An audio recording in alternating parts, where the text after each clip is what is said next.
ಕೇಸರಿ ಶಾಲೆಗೆ ನಿಷೇಧವನ್ನು ಹೇರಿ ಒಂದು ಸುತ್ತೋಲೆಯನ್ನು ಹೊರಡಿಸಿದ್ದಾರೆ.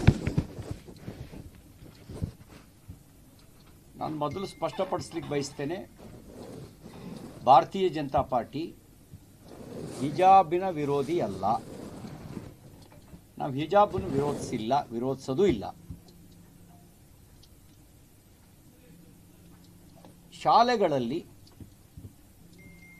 ವಸ್ತ್ರ ಸಂಹಿತೆ ಇರಬೇಕೋ ಬೇಡವೋ, ಯಾವಾಗಿನಿಂದ ಯೂನಿಫಾರ್ಮ್ ವಸ್ತ್ರ ಸಂಹಿತೆ ಪ್ರಾರಂಭ ಆಯಿತು, ಯಾವ ಉದ್ದೇಶಕ್ಕೆ ಪ್ರಾರಂಭ ಆಯಿತು,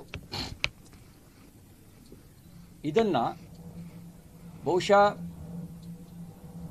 ಅಕ್ಷರ ಮತ್ತು ಜ್ಞಾನವನ್ನು ಹೆಚ್ಚಿಸಬೇಕಾಗಿರ್ತಕ್ಕಂಥ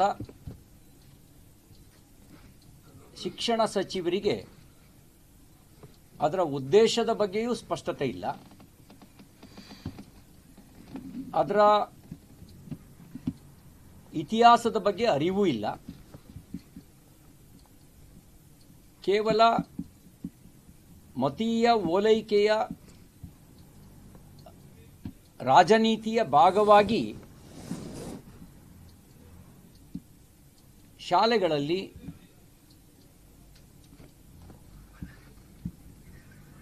ಮತೀಯ ಭಾವನೆಗಳಿಗೆ ಜಾತ್ಯತೀತತೆಯ ಹೆಸರಿನಲ್ಲಿ ಅನುಮತಿಯನ್ನು ಕೊಟ್ಟಿದ್ದಾರೆ. ನನ್ನ ಆಗ್ರಹ ಇದೆ, ನಮ್ಮ ಪಕ್ಷದ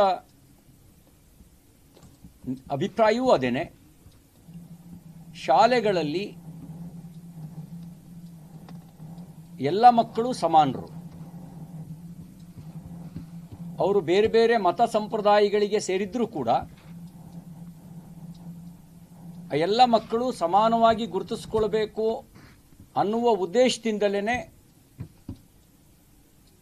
ಶಾಲಾ ಕಾಲೇಜುಗಳಲ್ಲಿ ಯೂನಿಫಾರ್ಮನ್ನು ಅಳವಡಿಸುವಂಥ ಕೆಲಸವನ್ನು ಸ್ವತಂತ್ರ ಪೂರ್ವದಲ್ಲಿ ಮಿಷನರಿ ಶಾಲೆಗಳು, ಮೈಸೂರು ಸಂಸ್ಥಾನದ ಕಾಲಘಟ್ಟದಲ್ಲೂ ಕೂಡ ಸ್ವತಂತ್ರ ಪೂರ್ವದಲ್ಲಿಯೇ ನಮ್ಮಲ್ಲಿ ಯೂನಿಫಾರ್ಮ್ ವ್ಯವಸ್ಥೆಯನ್ನು ಜಾರಿಗೆ ತಂದರು.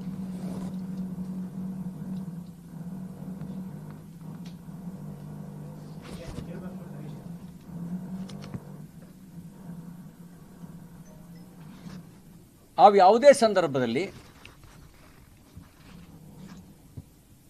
ಯೂನಿಫಾರ್ಮ್ನ ಒಳಗೆ ಹಿಜಾಬ್ ಪ್ರವೇಶ ಮಾಡಿರಲಿಲ್ಲ.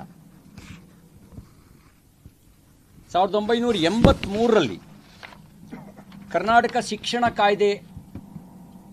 ಕಾಯ್ದೆಯ ಮೂಲಕ ವಸ್ತ್ರ ಸಂಹಿತೆಯ ಉದ್ದೇಶವನ್ನು ಬಹಳ ಸ್ಪಷ್ಟಪಡಿಸಿದ್ದಾರೆ ಮತ್ತು ಆಯಾ ಶಾಲಾ ಕಾಲೇಜಿನ ಆಡಳಿತ ಮಂಡಳಿಗಳಿಗೆ ಸ್ವಾಯತ್ತತೆಯನ್ನು ಕೊಟ್ಟಿದ್ದಾರೆ. ಯೂನಿಫಾರ್ಮ್ ಇರಬೇಕು,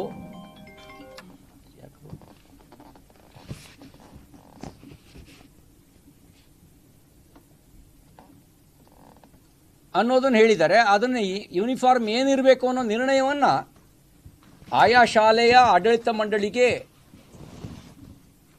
ಜವಾಬ್ದಾರಿಯನ್ನು ಕೊಟ್ಟಿದ್ದಾರೆ. ಈಗ ಸರ್ಕಾರ ಮತೀಯ ಓಲೈಕೆ ರಾಜಕಾರಣವನ್ನು ಮುಂದುವರಿಸಿದೆ.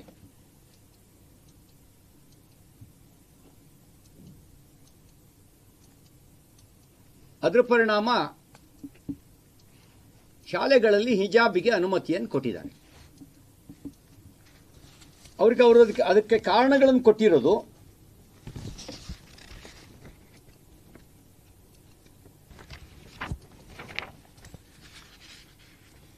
ಜಾತ್ಯತೀತತೆ ಎಂದರೆ ವೈಯಕ್ತಿಕ ನಂಬಿಕೆಗಳ ವಿರೋಧವಲ್ಲ, ಬದಲಾಗಿ ಎಲ್ಲರಿಗೂ ಸಮಾನ ಗೌರವ ನೀಡುವಿಕೆ, ಸಾಂಸ್ಥಿಕ ನಿಷ್ಪಕ್ಷಪಾತತೆ ಮತ್ತು ತಾರತಮ್ಯ ರಹಿತ ವರ್ತನೆಯಾಗಿದೆ. ಸರ್ಕಾರವು ಸಂವಿಧಾನಿಕ ತತ್ವಗಳಿಗೆ ಅನುಗುಣವಾಗಿ ಎಲ್ಲ ಧರ್ಮ ಮತ್ತು ಸಂಪ್ರದಾಯಗಳ ಬಗ್ಗೆ ತಟಸ್ಥ ಮತ್ತು ಸಮಾನ ನಿಲುವು ಹೊಂದಿರಬೇಕು. ಯಾರಿಗೂ ತೊಂದರೆಯಾಗದಂಥ ಸೀಮಿತ ಸಾಂಪ್ರದಾಯಿಕ ಅಥವಾ ನಂಬಿಕೆ ಆಧಾರಿತ ಆಚರಣೆಗಳಿಂದಾಗಿ ವಿದ್ಯಾರ್ಥಿಗಳಿಗೆ ಶಿಕ್ಷಣದ ಹಕ್ಕು ನಿರಾಕರಣೆ ಆಗದಂತೆ ನೋಡಿಕೊಳ್ಳಬೇಕಾಗಿದೆ. ಈ ಕಾರಣವನ್ನು ಅವರು ಕೊಟ್ಟಿದ್ದಾರೆ. ಭಾರತ ಅಂದರೆ ಒಂದು ಪುಸ್ತಕ, ಒಂದು ಪ್ರವಾದಿ, ಒಬ್ಬ ದೇವರು ಅನ್ನುವಂಥ ಮೂಲಭೂತ ಸಿದ್ಧಾಂತದ ಮೇಲೆ ನಂಬಿಕೆ ಇಟ್ಟಿರುವ ರಾಷ್ಟ್ರ ಅಲ್ಲ ಭಾರತ ಅಂತ ಹೇಳಿದ್ರೆ. ದೇವನೊಬ್ಬ ನಾಮ ಹಲವು ಅನ್ನೋ ತತ್ವದ ಮೇಲೆ ನಂಬಿಕೆ ಇಟ್ಟಿರೋದು ಭಾರತ. ಅಂದರೆ ಸಾವಿರಾರು ಜನ ಮತಪ್ರವರ್ತಕರು, ಋಷಿಮುನಿಗಳು, ಒಬ್ಬೊಬ್ಬರ ವಿಚಾರವೂ ಕೂಡ ಆಂತರಿಕವಾಗಿ ಏಕರೂಪತೆಯನ್ನು ಹೊಂದಿದ್ರೂ ಕೂಡ ಬಾಹ್ಯವಾಗಿ ಬಹುಮುಖವನ್ನು ಹೊಂದಿರತಕ್ಕಂಥ ವಿಚಾರಧಾರಿಗಳು.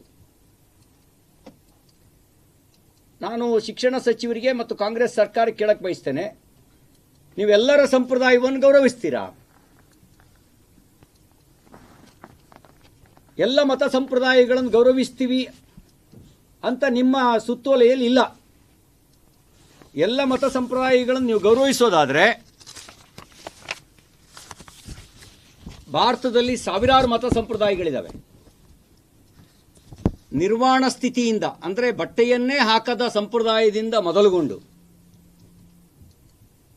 ಶರೀರದ ಯಾವೊಂದು ಅಂಗವೂ ಕಾಣದೇ ಇರುವಂತೆ ಮುಚ್ಚಿಕೊಳ್ಳುವ ಸಂಪ್ರದಾಯವೂ ಕೂಡ ಈ ದೇಶದಲ್ಲಿದೆ. ನೀವು ನಿಮ್ಮ ಹೇಳಿಕೆ ಪ್ರಕಾರ ಎಲ್ಲ ಮತ ಸಂಪ್ರದಾಯವನ್ನು ಗೌರವಿಸೋದಾದರೆ ಹೇಳಿ, ಎಲ್ಲ ಮತ ಸಂಪ್ರದಾಯವನ್ನು ಗೌರವಿಸ್ತೇವೆ ಅನ್ನುವ ಮಾತನ್ನು ಹೇಳಿ. ಆದರೆ ನೀವು ಅದನ್ನು ಹೇಳಿಲ್ಲ. ಕೇವಲ ಹಿಜಾಬಿಗೆ ಮಾತ್ರ ಅನುಮತಿ, ಕೇಸರಿ ಶಾಲಿಗೆ ಅನುಮತಿ ಇಲ್ಲ ಅಂತ ಹೇಳಿದ್ದೀರಿ. ಇದು ಅನಿಸುತ್ತೆ ನೀವು ಕೇಸರಿಯ ವಿರೋಧಿಗಳು ಅಂತ ಹೇಳಿ. ಇದು ಅನಿಸುತ್ತೆ ನೀವು ಮರಿ ತಾಲಿಬಾನಿಗಳ ಥರ ವರ್ತನೆ ಮಾಡ್ತಾ ಇದ್ದೀರಿ ಅಂತ ಅನಿಸುತ್ತೆ ನಿಮ್ಮ ಈ ಒಂದು ಸುತ್ತೋಲೆ. ನೀವೆಲ್ಲ ಮತ ಸಂಪ್ರದಾಯಗಳಿಗೆ ಆದ್ಯತೆ ಕೊಡೋದಾದರೆ ನೀವು ಅದನ್ನು ಹೇಳಿ, ಎಲ್ಲ ಮತ ಸಂಪ್ರದಾಯಗಳಿಗೂ ಆದ್ಯತೆ ಕೊಡ್ತೀವಿ ಅಂತ ಹೇಳಿ. ಅವರವರ ಮತ ಸಂಪ್ರದಾಯದ ಪ್ರಕಾರ ಅವರು ಬರ್ತಾರೆ. ಅವರ ಸಂಪ್ರದಾಯ ಆವಾಗ ಯೂನಿಫಾರ್ಮ್ ಅನ್ನುವಂಥ ಉದ್ದೇಶ ಎಲ್ಲ ಮಕ್ಕಳು ಶಾಲೆಗಳಲ್ಲಿ ಸಮಾನವಾಗಿರಬೇಕು ಅನ್ನುವಂಥ ವಸ್ತ್ರ ಸಂಹಿತೆಯನ್ನು ರೂಪಿಸಿದವರ ಮಹತ್ವಾಕಾಂಕ್ಷೆ ಎಲ್ಲವೂ ಕೂಡ ಮಣ್ಣುಪಾಲಾಗತ್ತೆ. ಹಿಜಾಬ್ ಸಂಪ್ರದಾಯ ಅವ್ರ ಮನೇಲಿ ಇಟ್ಕೊಳ್ಳಿ, ಎಲ್ಲೆಲ್ಲ ಅನುಮತಿ ಇದೆ ಅಲ್ಲಲ್ಲಿ ಕೊಡಲಿ. ಆ ಶಾಲೆಗಳಲ್ಲಿ ಹಿಜಾಬ್ ಯೂನಿಫಾರ್ಮ್ನ ಭಾಗ ಆಗಿದ್ದರೆ ಹಿಜಾಬ್ ಹಾಕೊಂಡು ಬರಲಿ. ಹಿಜಾಬ್ ಯೂನಿಫಾರ್ಮ್ನ ಭಾಗ ಆಗದೇ ಇದ್ರೆ ನಾಳೆ ಯಾವುದಾದ್ರು ಒಂದು ಶಾಲೆ ಆಡಳಿತ ಮಂಡಳಿ ಕೇಸರಿ ಶಾಲನ್ನ ಈ ಯೂನಿಫಾರ್ಮ್ನ ಭಾಗ ಆಗಿ ಪರಿವರ್ತಿಸಿದರೆ ನೀವು ಹೆಂಗೆ ನಿರಾಕರಿಸ್ತೀರಿ? ಯಾವುದೋ ಒಂದು ಶಾಲೆ ಆಡಳಿತ ಮಂಡಳಿ ನಿರ್ಣಯಿಸ್ತಪ್ಪ, ನಮ್ಮ ಶಾಲೆಯಲ್ಲಿ ಟೈ ಇಲ್ಲ, ಟೈ ಬದಲಿಗೆ ಪಂಚೆ ಶರ್ಟು ಮತ್ತು ಕೇಸರಿ ಶಾಲನ್ನು ಯೂನಿಫಾರ್ಮ್ ಆಗಿ ಮಾಡ್ಕೊಂಬರ್ತೀವಿ ಅಂತ ಹೇಳ್ತಾರೆ. ನೀವು ಹಂಗಾರೆ ಕೇಸರಿ ಶಾಲನ್ನ ನಿರಾಕರಿಸ್ತೀರಾ? ಕೇಸರಿ ಶಾಲನ್ನ ನಿರಾಕರಿಸೋದು ನಿಮ್ಮ ಜಾತ್ಯತೀತತೆನಾ? ಅದು ಹೆಂಗೆ ನಿಮ್ಮ ಸುತ್ತೋಲೆನಲ್ಲಿ ಮತ್ತು ನಿಮ್ಮ ಹೇಳಿಕೆಯಲ್ಲಿ ಮುಖ್ಯಮಂತ್ರಿಗಳಾದಿಯಾಗಿ ಕೇಸರಿ ಶಾಲನ್ನ ನಿರಾಕರಿಸ್ತೀವಿ ಅಂತ ಹೇಳಿದ್ರಿ? ಹಾಗಿದ್ರೆ ಎಲ್ಲ ಮತ ಸಂಪ್ರದಾಯಗಳಿಗೆ ಗೌರವ ಎಲ್ಲಿ ಕೊಟ್ಟಂಗಾಯ್ತು ನೀವು?